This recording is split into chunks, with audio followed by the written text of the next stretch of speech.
Spring 1975. Mississippi lay shrouded in silent grief. On April 24th, a merciless tornado tore through McComb, a beast roaring through fragile wooden homes, stealing the dreams of hundreds of families. 28 lives were lost, including children, innocent eyes that never saw another sunrise.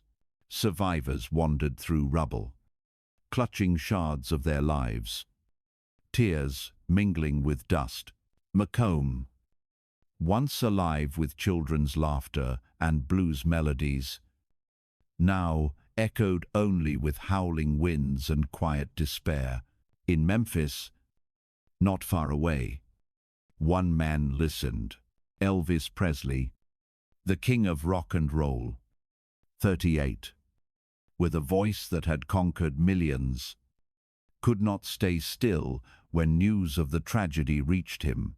He remembered the tornado of 1936 in Tupelo, his hometown, when he was a 2-year-old boy, cradled in his mother Gladys's arms amid nature's fury.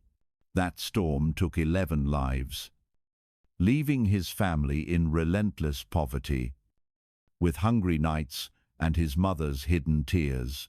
"I could never get rich enough to forget being poor," Elvis once told friends, voice heavy with memory.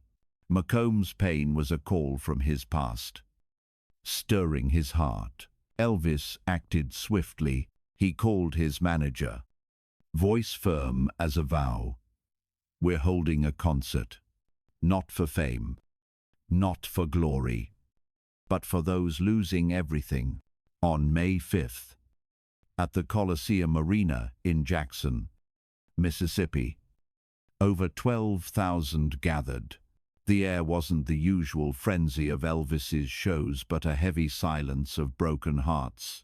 Families from McComb arrived, some in tattered clothes from the storm, holding children dazed by nightmares. They sat in the front rows, eyes weary but flickering with faint hope. Like lone candles in the dark, Elvis stepped onto the stage, not in his iconic glittering suit, but simpler, in a black shirt and trousers, like a friend come to share sorrow. Soft lights bathed his face, deep blue eyes, now etched with time's lines and secrets only. He knew. He gripped the microphone, but didn't sing yet. Instead, he spoke, voice warm and resonant. "I know you're hurting. I grew up in Tupelo, and I remember that tornado. It took my friends, left us with nothing but pieces. Today, I'm not here to sing for fun. I'm here to say, you're not alone. We'll rebuild McComb together." The arena fell silent. Then soft applause rose, like the first rain after drought. Elvis began with "That's All Right," his first hit, a blues melody born of Mississippi's soil. But he didn't claim the stage alone. He invited local artists, those who'd played on Beale Street, sung in small bars, to join him. Their guitars wove with his voice, a song of home, of resilience against ruin. When he sang Heartbreak Hotel, it wasn't about lost love, but hearts bleeding from lost homes, lost loved ones, each note a solace, each lyric an embrace for shattered souls. Mid-show, Elvis did the unthinkable. He stepped into the crowd, moving toward a middle-aged woman from McComb. Mary Johnson sat huddled with her 2 young children, one with a bandaged leg, still raw from the storm. Elvis kilt, eyes gentle, as if seeing his own past. "Did you lose your home?" he asked. Voice, a whisper like kin. Mary nodded, tears tracing her weathered face. "Yes, sire. And my husband, he didn't make it." Elvis paused, Eyes welling, he hugged her gently, murmuring, "I understand. I lost my mama years ago, and I know that pain. But I promise, your kids will have a new home." He pulled a handkerchief from his pocket, wiped the child's tears, and gave them teddy bears from Graceland, small gifts. But to them, a beacon in the dark. Elvis returned to the stage, his voice now carrying a new strength. He sang Suspicious Minds, not with his usual fire, but with raw sincerity, as if telling each person, "We'll get through this." Burning love became a flame of hope, igniting hearts grown cold. Then, closing with "If I Can Dream" from his 1968 special, the audience didn't just listen. They felt, they wept, embraced, sang along, as if Elvis's music stitched their broken spirits. The arena became a family, bound by pain and faith in tomorrow. The concert stretched over 3 hours, yet felt fleeting. As the curtain fell, Elvis lingered. He called Mississippi Governor Bill Waller on stage and, before 12,000 witnesses, handed over a check over $100,000 from ticket sales and his own funds.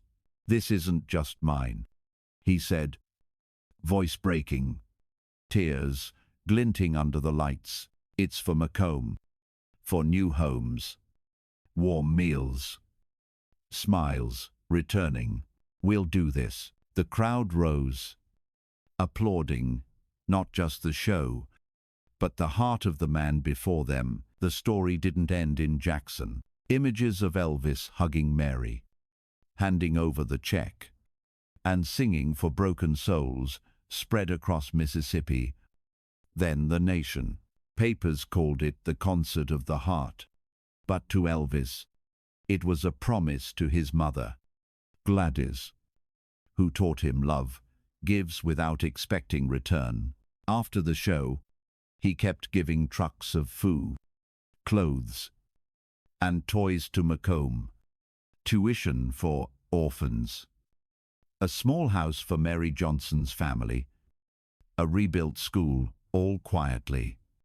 "No fanfare, I don't need anyone to know," he told friend Jerry Schilling. "Just them, knowing someone cares." Yet Elvis's kindness couldn't stay hidden. McComb's people shared his story, the man who brought music and hope when they needed it most. An 8-year-old girl, Mary's daughter, sent Elvis a thank you letter with a scribbled drawing of him on stage. Beside their new home, Elvis kept it in his Graceland office, next to his mother's photo. "This is why I sing," he told Jerry, pointing to the drawing. "Not for fame, but to do what's right." The story lived on. Homes rose again in McComb. Children's laughter returned.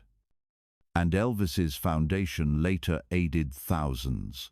When he passed in August 1977, McComb sent flowers to Graceland, with notes, "Thank you, Elvis, you saved us."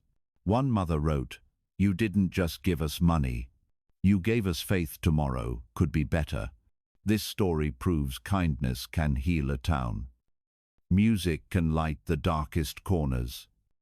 And one man's golden heart can change hundreds of fates. If it touched you, share it with someone needing hope. Have you seen kindness change a life? Tell us below.